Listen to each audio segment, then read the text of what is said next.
তুমি কোথা থেকে আসছো? আমি আমার গ্রাম থেকে আসছি। তোমাদের গ্রাম? অনেক দূরে তোমাদের গ্রাম? আমাদের গ্রাম সেই পাঁচগুলো পাহাড়ের তলায় সামনে নদীর ধারে। পাঁচগুলো পাহাড়, সামনে নদী। কি জানি, হয়তো তোমাদের গ্রাম দেখেছি কখনো, কিন্তু কবে সে তো আমার মনে নেই। দেখেছো? কখনো গিয়েছিলে নাকি পাহাড় তলায়? না, কোনোদিন যাইনি, কিন্তু আমার যেন মনে হয় আমি দেখেছি। অনেক পুরোনো কালে খুব বড় বড় গাছের তলায় তোমাদের গ্রাম। একটা লাল রঙের রাস্তার ধারে না? ঠিক বলেছো। সেখানে পাহাড়ির গায়ে সব গরু চড়ে বেড়াচ্ছে। কি আশ্চর্য! একদম ঠিক, গরু চড়ে বেড়ায় কি? খুব চড়ে বেড়ায়।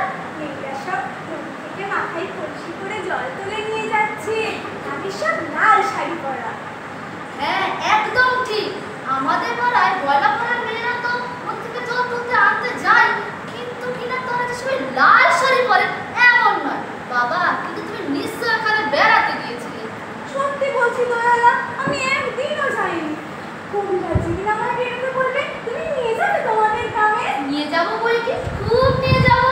তোমার মতো ওইরকম দই বেচতে শিখিয়ে দেবে, ওইরকম বাঁক কাঁধে নিয়ে, ওইরকম খুব দূরের রাস্তা দিয়ে। মরে যায়, দোয়া বেচতে যাবে কেন? তুমি তো এত বড় বড় পুঁথি পড়ে বড় পণ্ডিত হয়ে উঠবে। না না, আমি কখনো পণ্ডিত হব না। আমি তোমাদের পাহাড়তলায় তোমাদের গয়লা পাড়া থেকে দই নিয়ে এসে দূরে দূরে গ্রামে গ্রামে বেশি বেশি বেড়াবো। কি সুন্দর করে তুমি বলো, দই দই ভালো দই। আমাকে সুরটা শিখিয়ে দাও। হায় পোড়া কপাল, এ শুনো কি শেখ বাসু? না না, ও শুনতে আমার বেশ ভালো লাগে। আকাশের খুব শেষ থেকে পাখির ডাক আসলে যেমন মন উদাস হয়ে যায়, ঠিক তেমনই ওই রাস্তার মুখ থেকে ওই গাছের সারির মধ্যে দিয়ে তোমার ডাক আসছিল। শুনে আমার মনে হচ্ছিল, কি জানি কি মনে হচ্ছিল।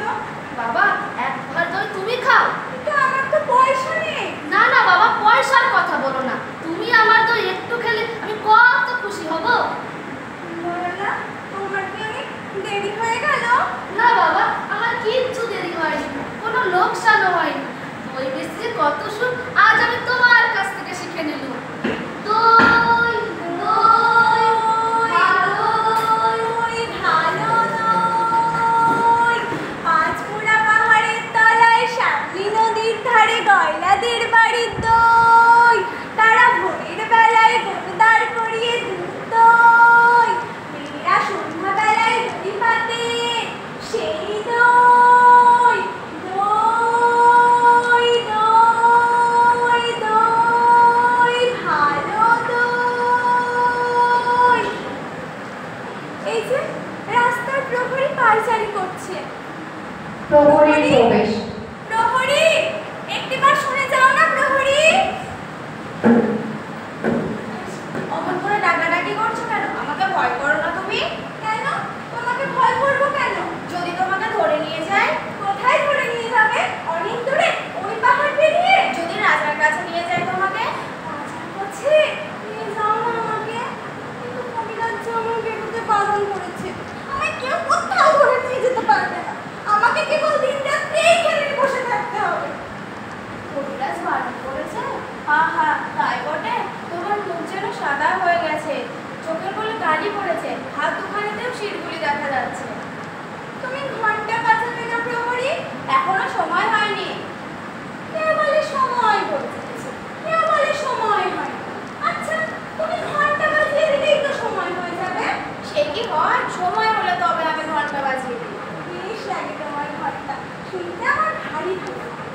দুপুরবেলায় যখন আমাদের বাড়িতে সবার খাওয়া হয়ে যায়, পিসেমশাই কোথায় কাজ করতে বেরিয়ে যায়, পিসিমা রামায়ণ পড়তে ঘুমোতে।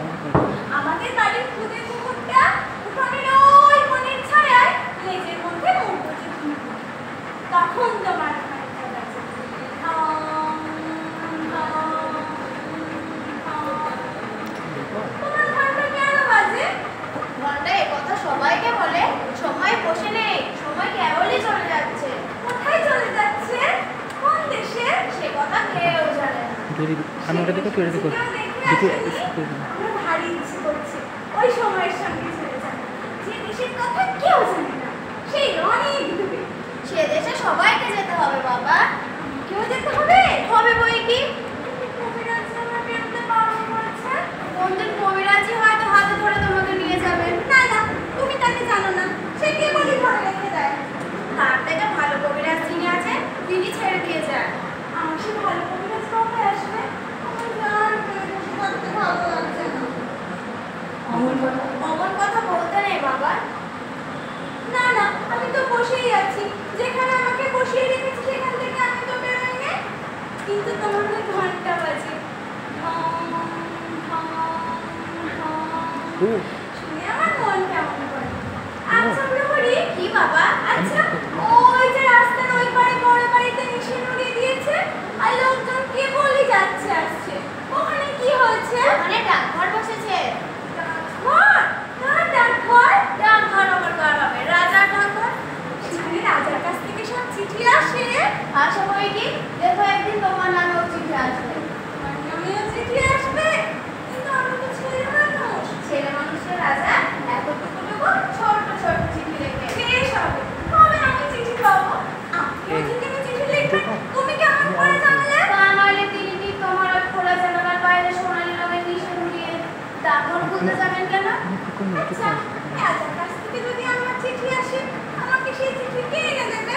রাজার অনেক ডাকঘর করা আছে, দেখোনি? তকমা করে ঘুরে বেড়ায়।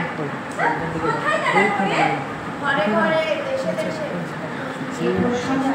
ঠিক আছে, আমিও বড় হলে রাজার ডাকঘর করা হবে। ঘরে ঘরে, দেশে দেশে চিঠি বিলি করে। ডাকঘর করা সে ভারী মস্ত কাজ। রোদ নেই, বৃষ্টি নেই, দিন নেই, বড় মানুষ নেই, সবার বাড়ি বাড়ি চিঠি বিলি করতে সে খুব জবর কাজ। তুমি আসছো কেন? আমার ওই কাজটাই সকলের চেয়ে ভালো লাগছে। না না, রাজা ভালো। দুপুরবেলা যখন রোদ ঝাঁঝা করে তখন তোমার ঘন্টা বাজে, ঢং ঢং ঢং। আবার একদিন বিছানায় উঠে দেখি ঘরের প্রদীপ নিভে গেছে। বাইরের কোন অন্ধকারের ভিতর থেকে তোমার ঘন্টা বাজছে, ঢং ঢং ঢং। ওই যে মোড়ল আসছে, আমি এখন পালাই, নইলে ও যদি দেখতে পায় তোমার সঙ্গে গল্প করছি তাহলে এই মুশকিল বাঁধাবে। কই কই মোড়ল কই? ওই যে অনেক দূরে, মাথায় মস্ত একটা গোল পাতার ছাতে। বুঝি রাজা মোড়ল করে দিয়েছে? আরে না, ও আপনি মোড়লি করে। ওর কথা যে না শুনতে চায় ও তার সঙ্গে এমন লাগে যে ওকে সকলে ভয় করে। ও সবার সঙ্গে ঝগড়া করে আপনার ব্যবসা চালায়। আজ তবে আমি যাই, আমার কাজ কমে যাচ্ছে। আমি কাল সকালে এসে আবার তোমাকে শহরের সমস্ত খবর শুনিয়ে যাবো।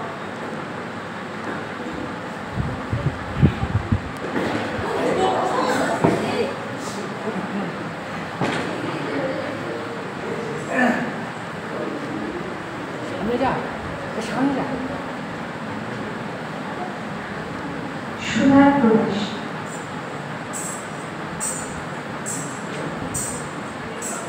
কে গো তুমি? আমার নল ঝমঝম করতে করতে চলেছো? একটু দাঁড়াও না ভাই। আমার কি দাঁড়াবার জো আছে? বেলা হয়ে যায় যে। তোমার দাঁড়াতে ইচ্ছে করছে না? আমার আর এখানে বসে থাকতে ইচ্ছে করে না। আহা, কি হয়েছে তোমার? আমি জানি কবিরাজ আমায় বেরোতে বারণ করেছে। আহা, তবে বেরিও না। কবিরাজ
যে সুধা তোমাকে বলেন।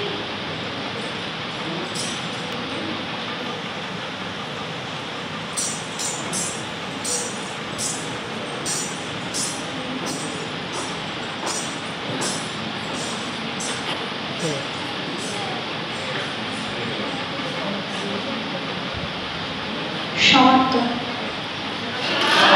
সাধু সাধু। দ্বিতীয় বর্ষের শিক্ষার্থীগণ, আজ রবীন্দ্র জয়ন্তী উপলক্ষে আমরা রবি ঠাকুরের লেখা ডাকঘর নাটকটাকে মঞ্চস্থ করার একটা ছোট্ট প্রচেষ্টা করেছি।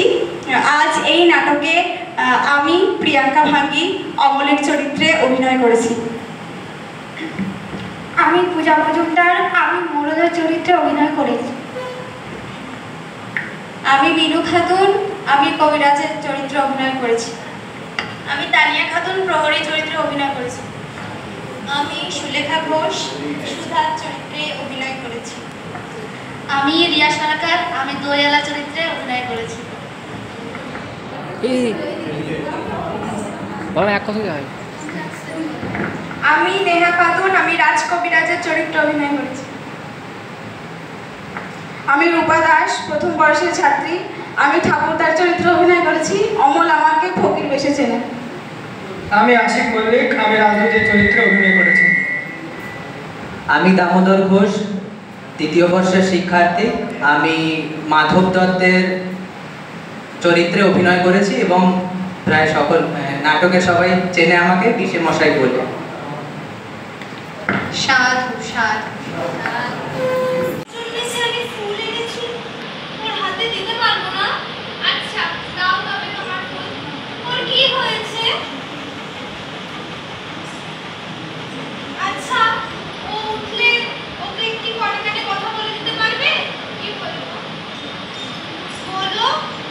সুধা তোমাকে বলেন।